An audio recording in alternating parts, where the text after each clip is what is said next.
तेरे को रिकॉर्डिंग डाल दो। तो first is we if we know if we know the if we know the luminosity if we know the luminosity which is in what, which is if we know the luminosity which we can get the distance by using the flux, the uh, radiant flux density.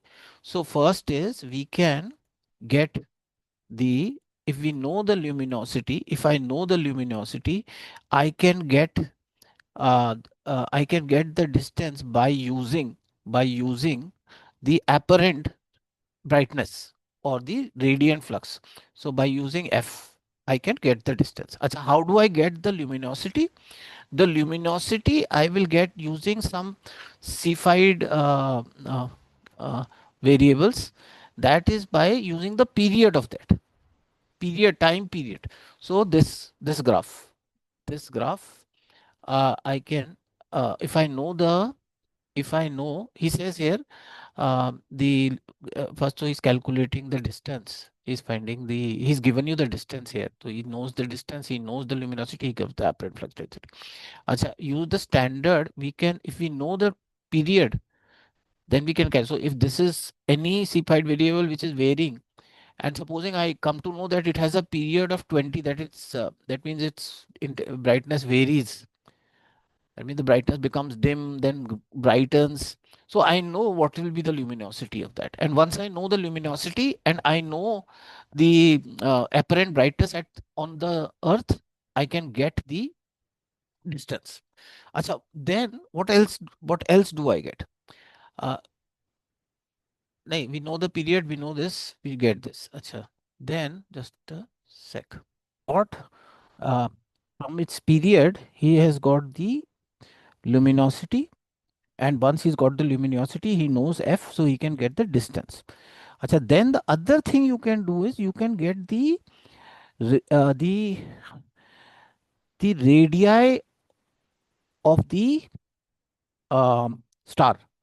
If I know the color or the wavelength, if I know the wavelength, I can get the temperature. And once I get the temperature, if I know the wavelength, I can get the temperature. This, and once I get the temperature and I know the luminosity, I know the luminosity and the temperature, I can get the radius by the Boltzmann curve. So I have many things now. I have the L, I have D, I have the distance.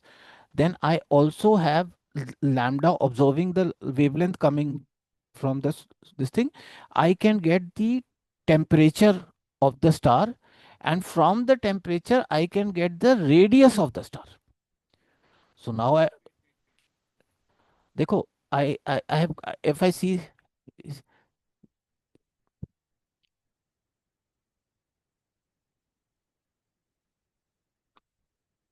F is the, from the radiant flux we use to get the distance of the Cepheid variable. Okay. Then if I know the period of anything, I can get the lambda, the luminosity, na. And if I see the light, I can also get what wavelength of light is coming. Okay. Then I know the temperature of the star, because the maximum intensity is dependent on the wavelength is dependent on the temperature of the star.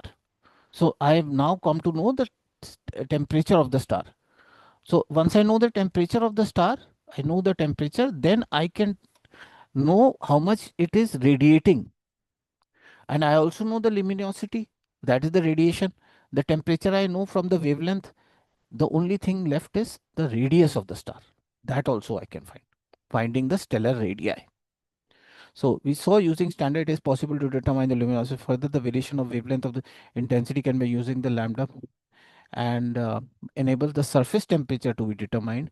And once the surface temperature is determined, I can get the radii of the star. Then substituting no.